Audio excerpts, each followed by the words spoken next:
ninguém. Eu sou fã de Jane, Jane sempre a vencer.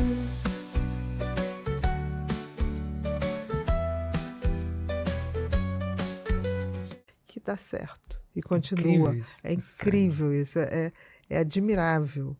A sutileza da natureza, né? A sutileza. Eu passo horas e faço isso muito com os meus filhos.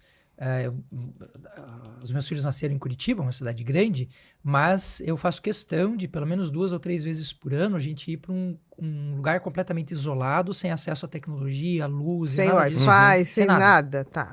Um detox total, assim, né? E no começo, eles reclamavam muito. Papai, tá sem luz, papai, o mosquito e tal. Hoje eles já são grandes. O Gabriel tá com 18, a Giovana tá com 16. Mas hoje, já depois de eles terem vivenciado isso, se a gente não faz, eles reclamam. Eles sentem falta. Fala, papai, esse ano a gente não foi ainda. Bora? Tá na hora. Tá na hora. Vai pra chácara do meu pai, lá em Santa Catarina, daí aquela coisa do ritual da fogueira, da gente estar ali contando histórias. E daí, às vezes, eu até brinco com eles, eu falei, gente, eu já contei essa história 1 milhão. Conta de novo, pai. Conta de novo. É tão bom escutar você falando. Que bonitinho. Por exemplo, quando eles iam para lá mais novos, como é que você fazia para evitar os mosquitos? Isso é um fato. Para que evitar? É que a gente pensa no mosquito como se ele fosse o monstro da história. Eu fiz uma palestra... Pensei que ele ia falar, pegava um pouquinho de citronela, olha eu aqui. Não, porque coça. Porque coça, né? A picada de alguns mosquitos coça muito. Sim. E eu sou aquela alérgica, então eu empolo. Não, faz sentido, né? Aí faz sentido. Eu estava fazendo uma palestra no Centro de Convenções em Manaus, e esse Centro de Convenções... Eu sei onde é, estive lá esse ano, há pouco tempo. E tinha um rapaz que estava com a gente, e ele falou no grupo assim, né? Esses mosquitos, se eu fosse Deus, eu acabaria com essa praga. E o cara que estava do nosso lado, o inglês, falava muito bem o português, ele disse, você acha que o mosquito é uma praga? Deixa eu lhe fazer uma reflexão. Se nós tirássemos todos os insetos do planeta hoje, em 10 anos a floresta definharia, em 40 nós estaríamos mortos, porque o mundo acabaria. Se nós tirássemos os seres humanos, em 40 anos o planeta floresceria de novo. Aí ele olhou bem nos olhos do cara e falou, quem você acha que é a praga aqui? Então, quando eu vou com eles lá, eu ensino assim, claro que, óbvio que a gente vai evitar o máximo possível, e existem formas de se fazer isso, né? Se você pegar um galinho de arruda, por exemplo, misturar com um pouquinho de álcool, passar na mão e passar na pele, os bichinhos não chegam. Jura? Pelo cheiro, né? Arruda só tem na cheiro mão? Forte. A losna faz isso também, é maravilhosa para isso. Sabe aquele pinus, a planta Pinus. O pinus, ele tem uma substância que quando a gente põe ela no álcool, extrai, que inclusive é muito boa para pele, viu? A gente tem hoje cremes caríssimos usando o picnogenol, que é essa substância, né? Picnogenol, vem dele. dele. Não tinha me tocado. Castor. Picnogenol, que tem muito produto. Que é caríssimo, aliás. Sim. Se você passar isso, ou, por exemplo, se a gente achar um formigueiro e você pegar a palha do formigueiro ou pegar a terra do formigueiro contém uma substância chamada ácido fórmico, principalmente se você der uma batidinha, sem destruir a casa do bichinho, sem matar o bichinho, né? Mas você pega um pedacinho, ou você pega um formigueiro, um cantinho dele, e aquela terra com água você passar em poucas partes do corpo, o ácido fórmico, ele faz com que os insetos fiquem longe. Inclusive a formiga? A formiga não. O ácido fórmico vem dela, né? Mas dos insetos em gerais. Mas tem um jeito de tirar a formiga. Como? Se você colocar em volta de onde você está acampando uma fileirinha de cinzas, a formiga não passa. Porque a cinza desidrata o inseto e ela mata o inseto. Então o inseto evita a cinza a todo custo. Mas cinza de madeira queimada, né? Então joga ali, faz na barraca, joga a volta da barraca, faça um círculo. Aranha, formiga, os insetos rastejantes, de uma forma geral, eles não passam por essa barreira de cinza que a gente coloca. E é uma coisa tão simples de fazer, né? Enfim. É verdade. Então tem situações em que a gente realmente precisa fazer isso, mas existem situações em que a gente vai e estar ali significa estar na presença do bicho, o ambiente é dele, nós somos os invasores, e a gente precisa aprender a conviver com ele. E isso também se aplica a outras questões, como algumas doenças incuráveis, né? Uma pessoa que tem uma doença autoimune que não tem mais solução, quanto mais nervosa e chateada ela fica, mais cortisol, exato, piora mais a situação. Então a gente vai aprendendo a conviver com isso. Você está falando de doença autoimune. Né? Não sei se escoteiro, mas essa coisa de escoteria, né? De ser escoteiro era muito legal para as crianças. Não tem mais praticamente, né? Tem, mas eu acho que hoje a gente diminuiu tanto. Muito. Porque isso a gente, né? A coisa do tinha acampar, uma coisa lúdica. Tinha uma coisa lúdica para você de fazer. contato com a natureza. Hoje ficou desconectado totalmente, as crianças da natureza. Uhum. Logo depois que eu saí do seminário, eu fui militar do Exército. Fui oficial temporário do Exército. Isso não faz tanto tempo, 25 anos atrás. Sim, mas para mim não faz tanto tempo. Um quarto de século, pra gente o tempo não passa, assim, é verdade. E eu me lembro que a gente tinha um processo assim de conexão com a natureza pelo próprio exercício da profissão, que era muito intenso. Então era o barro, era a coisa toda. E eu fui fazer uma palestra no Exército há poucos dias atrás, porque eles me falaram assim, doutor, os nossos soldados hoje, eles precisam fazer o treinamento.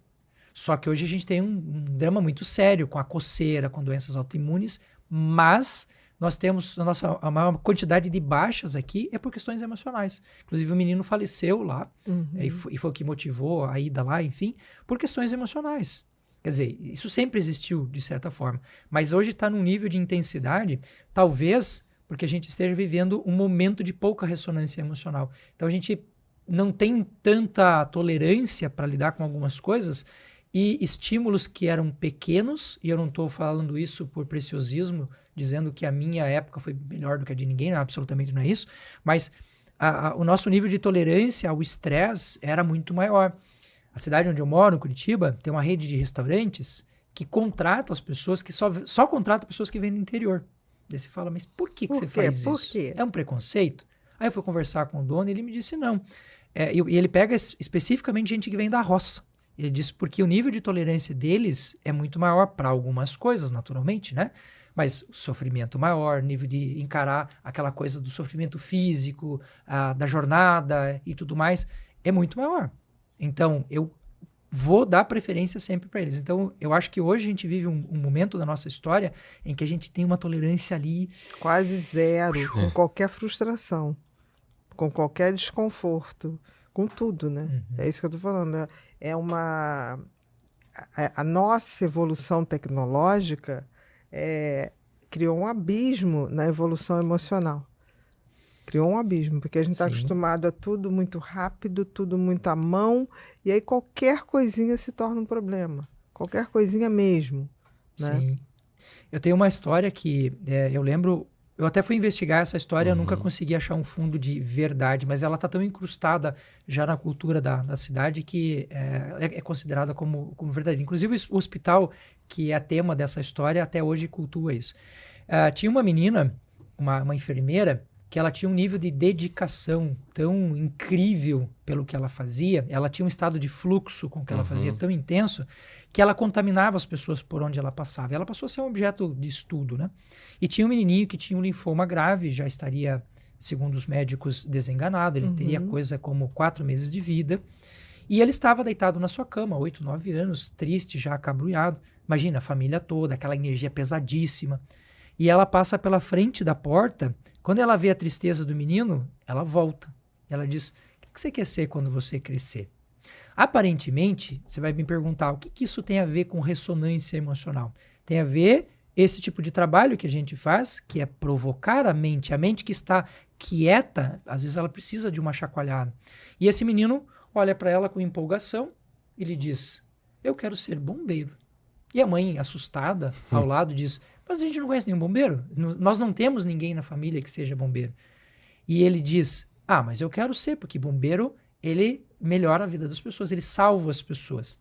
Por que essa história é uma história tão interessante? Porque essa menina, se você for olhar lá no código de conduta da enfermagem, lá está escrito que ela tem que ter conduta humanizada, que ela tem que ser sensível, que ela tem que fazer curativo, mas não está dizendo que ela tem que ser ao extremo da bondade, ao extremo da ressonância emocional com as pessoas. Isso não está em lugar nenhum, não é coisa que se ensina em manual. E ela pega o telefone, e às vezes a gente tem sorte na vida da gente pegar 2 pessoas assim, né? Ela pega o telefone e liga pro primo dela, que era bombeiro. Ele falou, olha, tem uma situação aqui no hospital No que é assim, hospital. assim, assado, e eu gostaria que você tirasse uma foto pra gente colocar aqui pro menino ver.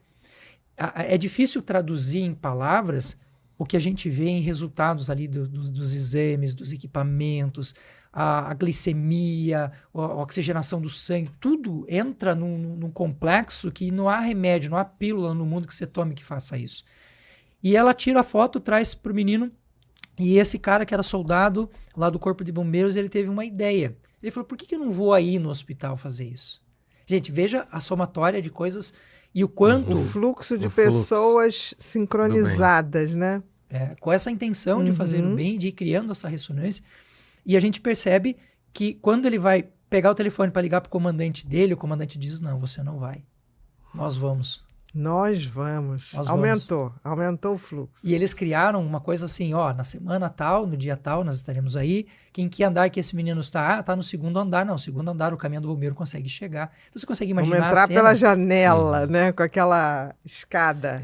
Com a Magirus. Magirus, bonita. linda. A magia chegou ali. E eles entram, os dois, pela janela, colocam a farda na criança, ele passa a ser uma espécie de mascote do Corpo de quartel. Bombeiro. E essa criança que tinha um tempo 4 de vida, meses. viveu 2 anos e meio a mais. Algumas pessoas desavisadas provavelmente vão concluir que a gente só colocou o sofrimento dele por mais tempo. Mas eu convido a você que está pensando dessa forma, a ir na casa da mãe dele e perguntar se 2 anos de vida a mais fizeram alguma diferença na vida dessa família.